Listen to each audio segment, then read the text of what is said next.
네, 예고해드린 대로 국회 환경노동위 위원장인 안호영 더불어민주당 의원 모셨습니다. 어서 오세요. 네, 안녕하십니까? 예, 지역구에서 오셨다고요. 네. 아, 멀리 와주셨습니다.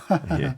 네, 우리 MBC의 애청자 여러분들을 뵈려고 왔습니다. 아유, 감사합니다. 자, 지역구가요. 전북 완주 진안 무주군이시죠. 네, 그렇습니다. 그런데 전주시하고 완주군 통합 문제가 지금 뜨겁습니까? 어떻습니까? 뜨겁습니다. 예, 주민들 반대가 많다고 들었습니다만. 그러니까 이제 예. 전주가 한 60만이 좀 넘고 예. 완주가 한 10만 정도 되는데 예. 전주 사람들은 뭐 여론조사를 직접 해본 건 아닌데 찬성이 좀 많다는 거고요. 예. 완주 분들은 최근 여론조사를 보니까 예. 한 65%, 70%가 반대합니다. 아, 완주 분들은 압도적으로 반대가 많군요. 네네네. 왜 그럴까요? 예. 행정통합이라는 것은 두 자치단체를 하나로 합치는 거거든요. 예. 그랬을 때 이제 수많은 이유가 있지만 예. 완주 사람들 입장에서 보면 그 자치권이 이제 말이 하나 합치게 되면 완주의 자치권이 없어진단 말이죠. 예. 그랬을 때 지금보다 예. 더 좋을 거다라는 보장을 못하고 오히려 안 좋을 거다. 예. 이런 생각을 하니까 반대를 받는 그 자치권이 겁니다. 없어지는 어떤 그거 말고도 네. 실질적으로도 좀 뭐가 있습니까? 예를 들어서 그런 현실적으로 걸 느낄 수 있는 예를 예. 들어서 복지 예산 중에서 예. 만약에 자녀를 예. 낳을 때 그다음에 결혼할 때 예. 자녀를 첫째를 할 때 둘째를 할 때 셋째를 예. 할 때 제가 알기로는 지금 완주 같은 경우는 200만 원, 예. 예를 들어서 400만 원, 예. 600만 원 예를 예. 들면 이렇게 주고 있는데 전주 같은 경우는 20만 원, 40만 원대인가 하여간 차이가 상당히 많이 나요. 아, 그렇군요. 그리고 예. 이제 완주는 농업 중심으로 예. 이렇게 돼 있는데 아마도 합치게 되면 예. 전주는 이제 도시 위주니까 예. 농업 부분의 예산 줄어들겠죠. 아, 그렇군요. 실질적인 어떤 차이가 생기는군요. 그래서 그런데 예. 그 의사 결정을 하는 게 예. 결국은 이제 그 자치단체니까 예. 군의회 예. 또 군수시장 예. 이런 사람들이 결정하게 되는 거잖아요. 예. 아무래도 대도시랑 합치게 되면 대도시는 사람 많은 쪽 위주로 아. 사람을 그 어떤 의사 결정을 하게 되니까 예. 소외될 가능성이 큰 거죠. 아, 그렇군요. 아, 실질적으로 차이가 있군요. 그럼 어떻게 풀어나가실 예정이십니까? 이 문제를 푸는 방법은 저는 예. 해법은 결국은 국민 주권, 예. 주민의 뜻에 따라서 결정이 예. 된다고 봅니다. 그래서 통합 여부에 대한 최종 결정도 그렇게 해야 되고 예. 중간에 이제 과정, 공론화 과정, 예. 그다음에 지금에 있어서도 이제 마무리하는 것도 예. 그 절차도 주민의 뜻에 따라야 되는데요. 예. 뭐 지금 이렇게 이 전주 완주 통합 문제에 대한 갈등이 커지고 있는데 예. 그거는 사실 이제 공론화 과정이 예.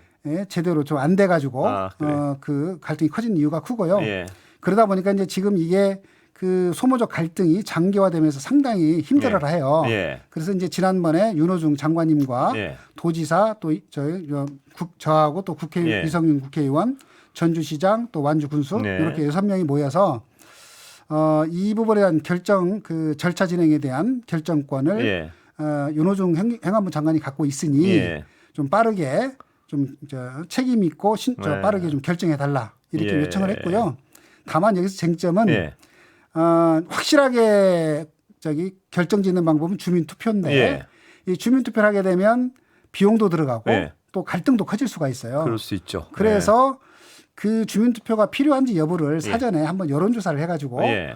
그 판단해보는 게 필요하지 않느냐. 예. 이제 저도 뭐 그런 의견을 얘기를 했습니다만은 예. 이제 그 부분을 행안부 장관께서 어떻게 받아들일지 그냥 주민 투표를 할지 아니면 뭐 여론조사 안 할지 아니면 뭐 그냥 또 이걸 연기를 할지 예. 이 부분이 좀 미지수로 남아 있고 아마 조만간 결정하지 않을까 싶고요. 그렇군요. 예. 한 가지만 더 드리면 그런데 어차피 행정통합 문제 가지고 찬반 주민투표를 하든 예. 이렇게 하면 찬반만 가니까 예. 갈등이 커지잖아요. 예. 그래서 저는 그것보다는 예.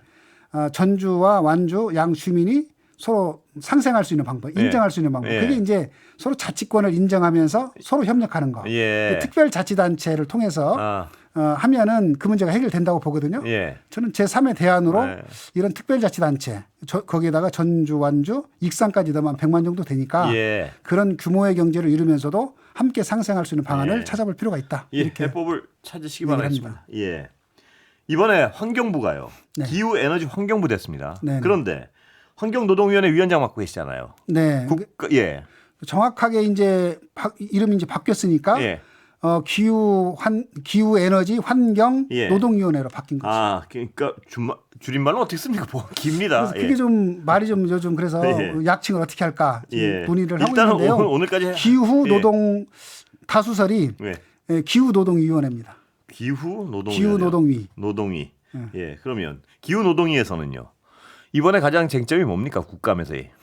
뭐 여러 가지가 있겠죠. 예. 첫 번째는 이제 이번에 환경부에다가 에너지가 들어와서 예. 이제 기후 에너지 환경부가 됐으니까요. 예.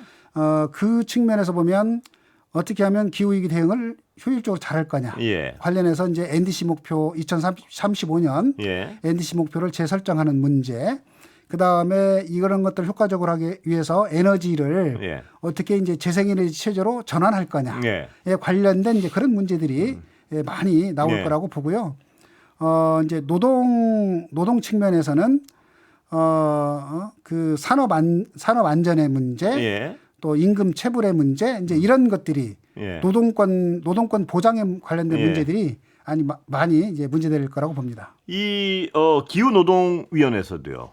쿠팡 문제. 네. 저번에 그 일용직 노동자들 퇴직금 못 받은 문제요. 네네. 이거 다루시죠? 예, 이번에 다루게 됩니다. 예. 쟁점은 어떻게 해결해 해법을 찾아야 되나요, 이건? 그러니까 이제 그 문제는 쿠팡 예. CFS라는 회사가 예. 말하자면 취업 규칙을 바꿔서 예. 그 이른바 리셋 규정을 넣어가지고 예. 한 1,000여 명 이상의 그 일용직 노동자들에 대해서 퇴직금을 지급하지 않도록 예. 이렇게 절차를 바꾼 그렇습니다. 건데요. 예. 근데 이제 그 과정에서 원래는 근로자들에게 불리하게 취업 규칙을 바꾸게 되면 예. 그 동의를 얻어야 돼요. 예. 근데 동의 절차가 제대로 안 돼 있는 거죠. 예. 그래서 이제 그건 부적법하다 이렇게 문제가 보는 거고. 예. 근데 거기에다 또 더 심각한 문제는 뭐냐면 이렇게 문제가 있다고 해서 예. 문제가 있는지를 부천의 그 노동청에서 조사를 했어요. 예. 그래가지고 이건 그 회사가 잘못했다 그렇습니다. 해서 예. 기소 의견으로 예. 검찰에다가 보냈는데 예. 이 검찰에서 무혐의 처분을 한 거예요. 예. 근데 예. 문제는 예. 검찰에서 무혐의 처분하는 과정에서 예. 그 당시에 지청장이 엄희준이라고 그렇습니다. 소위 예. 말해서 윤석열 사단에 있는 예. 핵심 검사인데 예. 이분이 그 무혐의라는 결론을 내는데 부당하게 관여를 했다. 예. 예. 이제 이것이 문제가 돼서 예. 검찰 내부에서 이 부분에 대한 이제 문제 제기가 징계 요구하고 그랬었죠? 밑에 네. 있는 분들이. 예. 그래서 이제 뭐 그 당시에 부장 검사가 예. 그거에 대한 이런 감찰 요구도 예, 하고 예. 그랬는데 거꾸로 감찰하는 문제가 생겨서 예. 그래서 이제 이번에 환경 이번에 그 국정감사를 하면서 예. 그 CFS의 정종철 대표이사를 불러서 예. 어떻게 그 취업 규칙 문제를 다시 원상 회복하고 피해를 회복시킬 것인지 예. 이 문제를 따질 거고요. 예. 그때 그 검찰청이 문지석 예. 검사를 부장 검사를 참고인으로 불러서 예. 어떤 점에서 이제 문제가 있었는지 무혐의 예. 처리하는 과정에 예. 이런 문제를 따질 예정으로 있습니다. 일단 쿠팡은 태도 변화가 있습니까? 지금 어떻습니까? 아직은? 지금 뭐 들어봐야 알겠지만 예. 제가 봤을 때는 태도 변화가 있을 걸로 생각합니다. 예, 그렇게 막무가내로 버티지 못할 것 같은데 이건 너무 왜냐하면 이게 사안이 명백해서요. 네, 그렇습니다. 네. 예. 그런데 검찰 내부의 이 문제는요. 지금 그러니까 밑에서 조직상 밑에 있는 사람이 위에서 이 처리를 엉망으로 했다면 지금 문제를 제기한 거 아닙니까? 그렇습니다. 네. 예, 이건 어떻게 풀어나가야 되나요? 보시기에. 이 예. 문제는 결국은 이 과정을 예. 정상적인 그 판단의 과정이었는지를 살펴서 만약에 지청장이 부당하게 예. 압력을 행사해서 당시 결론을 엄희준 지청장이요. 예. 그렇습니다. 엄희준 예. 윤석열 사단의 핵심 예. 그 검사라고 할 수 있는데요. 예. 부당하게 압력을 행사해서 대기업에게 유리하게 예. 결론을 냈다고 한다면 그 부분에 대해서는 정확하게 감찰하고 예. 또 그 사실이 드러나면 그에 따른 징계를 한다든지 예. 처벌을 해야 되겠죠. 예. 그건 이 기후노동위원회뿐만 아니고 법사위 문제이기도 한 것 같습니다. 보니까. 당연히 다 같이 예. 관계되는 사안입니다. 예. 그 전 어떤 분명한 실체적 진실이 좀 드러나야 될 것 같습니다. 분명히. 네, 마땅히 그게 좀 드러나야 되고요. 예. 그로 인해서 많은 사람들이 실제 많이 피해를 입었던 거거든요. 예, 그렇습니다. 네. 퇴직금을 일용직 노동자들이 못 받은 거죠. 분명히 받아야 될 돈을 못 받은 거 아닙니까? 네, 네. 그렇습니다. 예. 그거를 검찰의 고위직에 있는 사람이 네. 그 수사 과정에서 뭉갠 거고요. 지금 의혹은. 지금 문견 그런 의혹이 있고요. 그 당시에 이제 고용 노동부에서 예. 압수수색해서 받아놓은 예. 이런 문건 같은 거 이제 예. 법리 판단에 관련된 부분인데요. 이런 것도 제대로 이게 수사 과정에서 반영이 안 됐다 이런 의혹도 있고요. 예. 심각한 의혹이 있습니다. 의심스러운 데가 분명히 한두 군데가 아니군요. 그거는 분명히. 네, 그런 것도 있고 예. 지청장이 뭐 담당 수사검사를 불러서 예. 직접 또 수사에 지침을 줬다는 의혹도 있고 거의 무마시키려는 수사지침 말씀이시죠. 네네. 예. 자, 다른 문제 또 사경차 파업 관련해 가지고요. 손해배상 소송 40억짜리 네. 드디어 해결되는 겁니까 이제? 해결된다고 봐야죠. 예. 그 지금 이제 쌍용 자동차에서 그 지금 이제 손해배상 청구권을 이제 포기하겠다라는 이제 확약서를 예. 노조에다 제출한 것으로 알고 있는데요. 예. 사실은 그게 이제 2009년도에 쌍용 자동차 파업으로 인해서 예. 시작이 됐고 그로 인해서 그때 쌍용 자동차가 노조와 근로자들 상대로 약 100억 원이 넘는 예. 그런 그 손해배상 소송을 제기를 했어요. 예. 그래서 그것 때문에 이제 목숨을 스스로 끌었던 그런 안타까운 일들도 있었고, 예. 그리고 이제 그것이 또 배경이 돼서 사실 우리가 노란봉투법으로 얘기하는 예. 이 노동조합법 예. 개정되게 되는 그런 계기가 되기도 했죠. 예. 정말 늦은 감은 있지만 이번에 쌍용 자동차가 그 손해배상 청구권을 이제 포기하는 이런 확약서를 써줬다고 하는 것은 정말 노사의 상생 관점에서 보면 참 정말 늦었지만 예. 의미 있는 일이다 이렇게 보고 있고요. 결국은 앞으로도 이제 이런 것들이 반복되지 않도록 해야 되는데 다시 말해서 이게 이제 목적이 노조 활동을 탄압하거나 부당한 목적으로 손해배상 청구권을 남용해서 과다하게 청구하는 거거든요. 그래서 이제 그걸 막기 위해서 이번에 노란봉투법에서 손해배상 청구권을 제한하는 이런 법안도 물론 통과가 됐고 또 실제 기업이 이 손해배상 청구권을 포기할 때 쉽게 포기할 수 있도록 또 면책해주는 이제 근거 규정도 이렇게 만들어 줬습니다. 그래서 앞으로는 좀 이런 일들이 좀 없어야 되겠다 이런 거를 하고요. 또 노란봉투법 관련해서 조금 의미 있는 게 지금 우리가 한화오션이라고 얘기하는 대우해양 조선에서도 그때도 노동 근로자 5명한테 470억이 넘는 이런 손해배상을 해서 1인당 말하자면 100억 원 가까운 이렇게 손해배상 청구하는 경우들이 있거든요. 이거는 사실은 목적이 정당한 손해배상 청구라고 하기보다는 노동조합 활동을 위축시키려고 하는 그런 목적들이 거기 숨어 있는 거거든요. 그 정도 거액은 보이죠. 그런 의도가. 그렇죠. 이제 그런 것들이 이제 문제가 되는 거죠. 그래서 이제 노란봉투법이 제정이 된 거고 이제 다행히 뭐 그 경우에도 그 이후에 그 하나오션에서 그 소송을 취하를 했죠. 노란봉투법에 대한 기업들의 거부감이나 뭐 이런 것들은 다 어느 정도 해소가 됐다고 보십니까? 어떻게 보십니까? 이제 그건 좀 풀어야 되는 숙제인데요. 약간 오해하는 부분도 있고. 어느 부분을 가장 기업들은 많이 오해합니까? 보시기에. 그런 거죠. 그러니까 이제 노사 간의 교섭을 해야 되는데 현재는 어떻게 되냐면 근로계약을 체결한 당사자만 노사 교섭을 할 수 있게끔 돼 있는 거예요. 그러다 보니까 이제 사업주가 하청 관계에서 우리는 형식적으로 노사 근로계약을 체결을 안 했으니까 교섭을 못 하겠다. 근데 실질적으로 노사 관계를 다 지배를 하고 있단 말이에요. 그래서 이런 경우에 대해서는 실질적으로 지배하는 경우에는 교섭을 해라라고 하는 게 이제 노조법 2조인데 그러면 실질적으로 지배한다는 게 불투명한 거 아니냐. 너무나 많은 교섭을 해야 되지 않느냐 이 얘기죠. 그런 거. 뭐 어떤 우리가 실질적으로 지배하는지도 잘 모르겠다.